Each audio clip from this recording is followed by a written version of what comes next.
National media, please let Ole Miss fans enjoy this SEC downfall at least the Ole Miss rise part of it.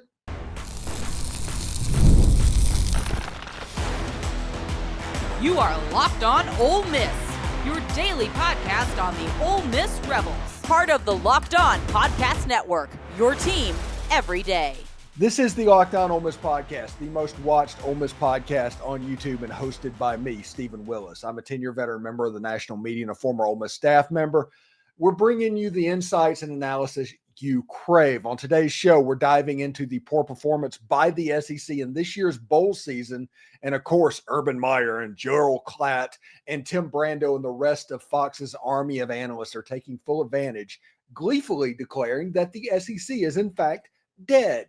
But here's my one request. Can y'all please let Ole Miss fans enjoy this so-called downfall for a minute? The drama is heating up, and we're here for every moment of it. Remember, we're free and available in all the podcast apps and on YouTube. Thank you for making Locked On Ole Miss your first listen every day. And a special shout out to the insiders and everydayers who make this show what it is. For your second listen, check out Chris Gordy at Locked On SEC or Corey Burton at Locked On Vandy for more perspectives on college football, the SEC, and yes, even Ole Miss. Today's episode is brought to you by Game Time. Download the Game Time app, create an account, and use code LOCKEDONCollege for $20 off your first purchase. All right. So the SEC had a pretty historically bad bowl season this year. Pretty much the only team that carried their weight were the Ole Miss Rebels, and that's fine. But what has made this college football postseason almost unbearable is every time one of these SEC teams lost a game, out came the army of Fox analysts to gleefully declare that the SEC's dominance is over. The SEC's won 15 out of 20 national championships or something like that. It's going to take more than one bowl season for the end to actually happen, but that's not what this is about.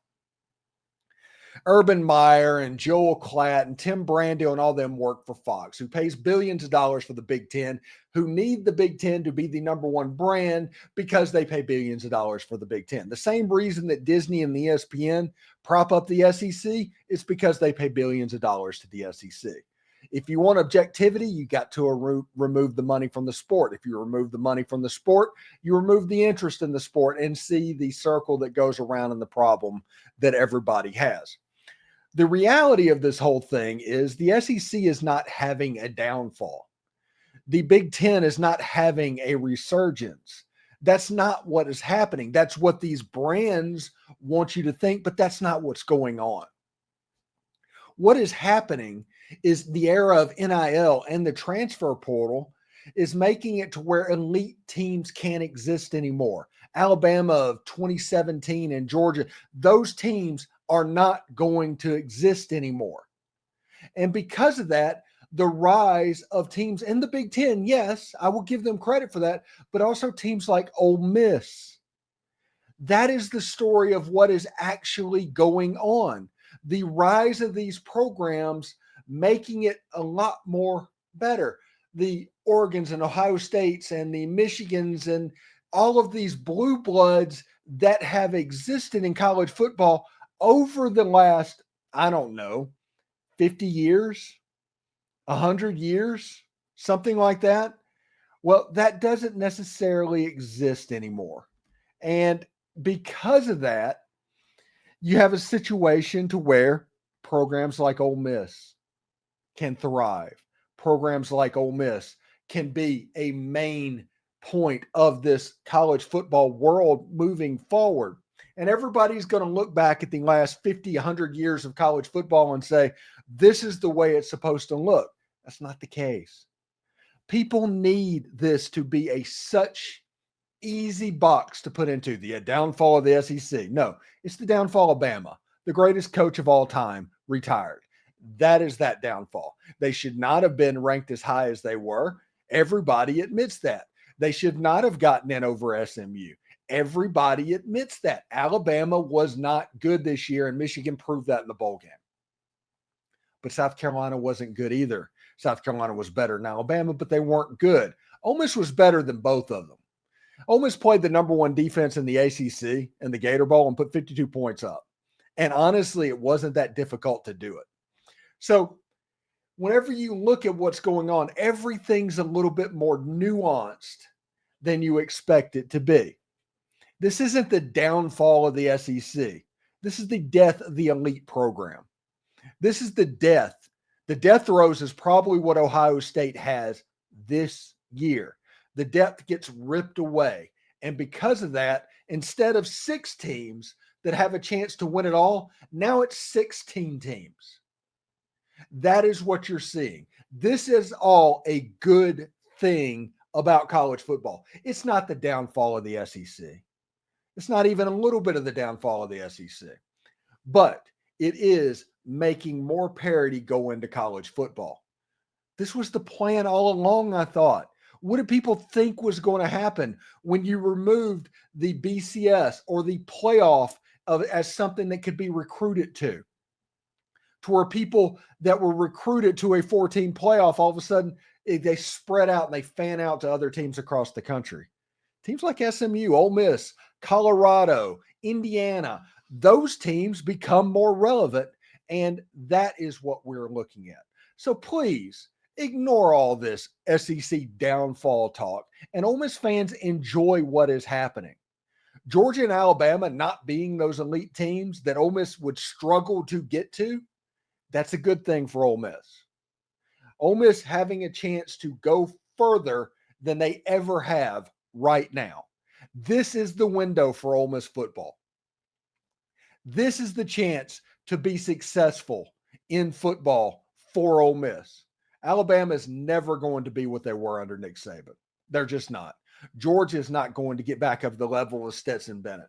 Those days are done. But the problem is, and this is what happens, and this is what happened to the SEC this year, because there is a leveling of the talent in college football, you can lose games that you're expecting to win. Not as many lopsided games exist. And we're still at the point where like Vegas Lines has trouble putting out betting lines for games because it's going to be much more competitive either way.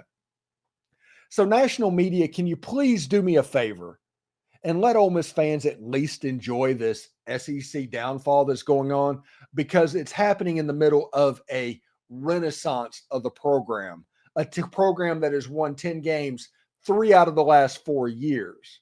So it's not a downfall of the SEC. It's a downfall of elite teams. And Ole Miss is taking full advantage of that downfall.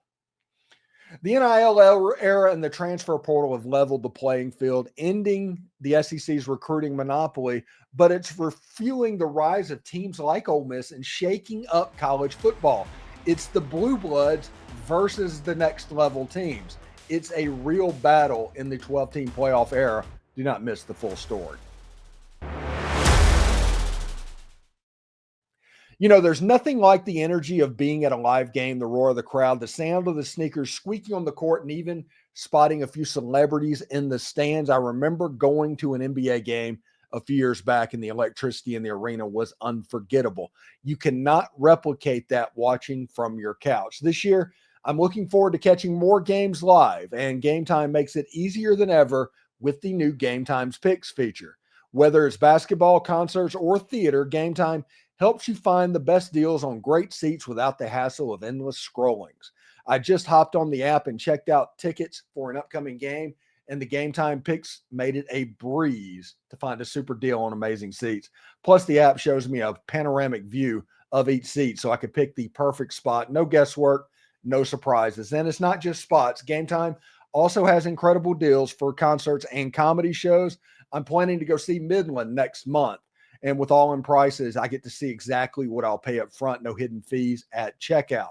What I love most about Game Time is their lowest price guarantee. If you find a get better deal, Game Time will credit you 110% of the difference. And with event cancellation protection, your tickets are covered if plans change. It's the most flexible ticketing app I have ever used. Take the guesswork out of buying tickets with Game Time Picks. Download the Game Time app, create an account, and use code LOCKEDONCollege for $20 off your first purchase. Again, that's code LOCKEDONCOLLEGE for $20 off your first purchase. Download Game Time today. What time is it? Game time. All right, so we're talking about the rise, essentially, of the Ole Miss program and of other programs that are kind of in that tier. And that is the battle that's going to happen over the next several years in this age of the 12-team playoff. It's not a bad thing. It's not a rise of the SEC. It's not a fall of the SEC. It's not a rise of the Big Ten. It's not a fall of the Big Ten. It is about having more teams more competitive than they were, and the elite teams gone. So instead of having 4 or 5 teams that potentially can win a national title, you might have 20 by the time this is all said and done. With all of the chaos that's moving and all of the disruption that is happening to the system of college football, Ole Miss has been able to take advantage of this more than most, period. And Ole Miss being this next level team, like I said, 3 10-win seasons in the last 4 years, and they haven't kicked down the door yet, but they're right on the cusp. If you want to think about it, think about what Clemson was in the 20 teens, to where they were winning 9-10 games every single year, but couldn't quite make it to the next level. And then all of a sudden, they got the recruiting class in and kicked the door down, period. Clemson was able to do that. This is the trajectory that Ole Miss is on right now.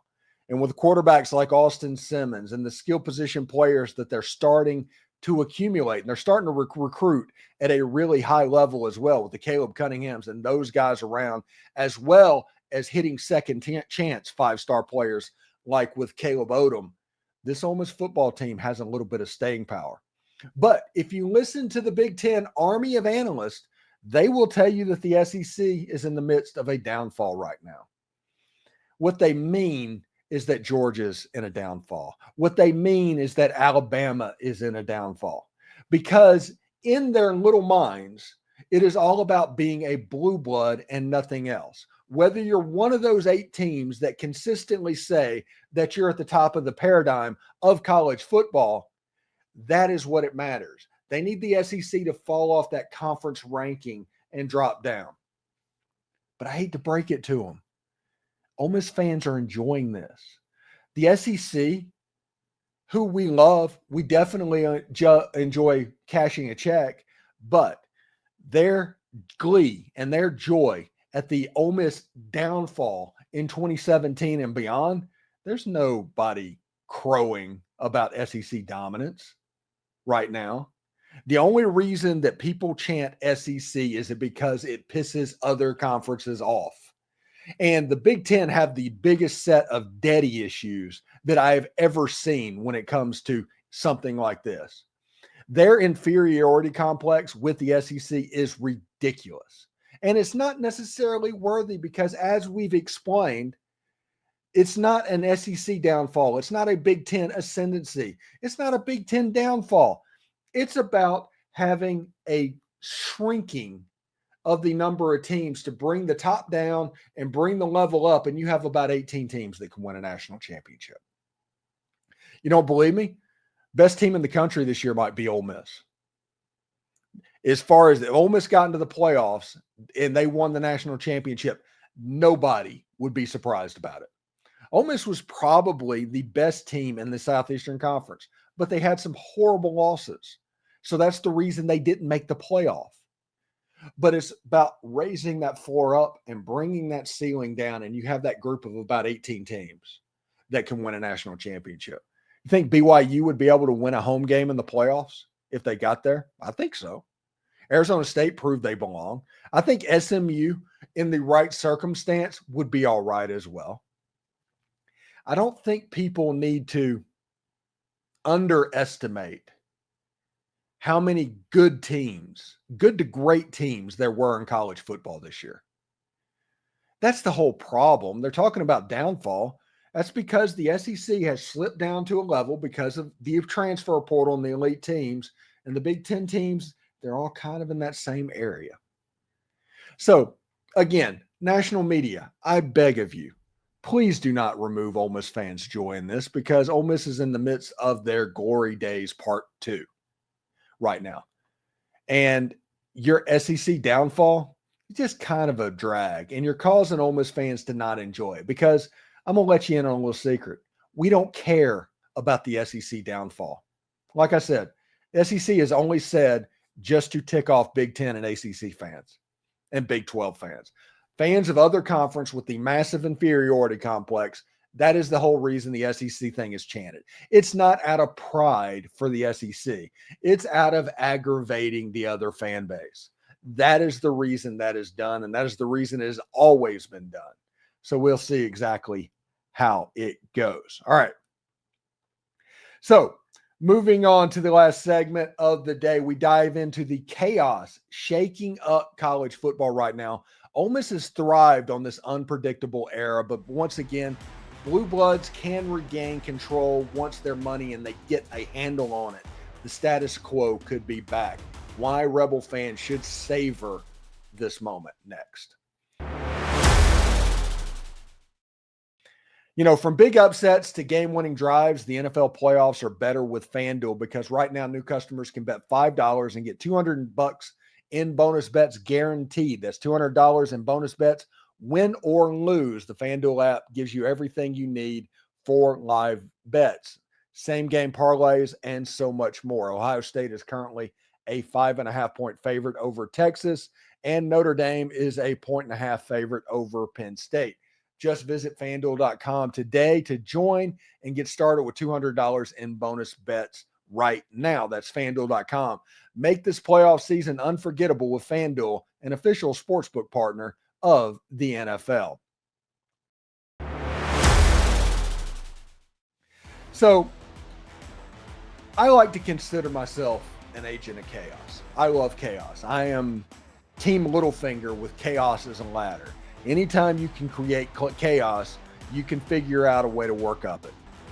And right now, Ole Miss is doing the same thing through this system.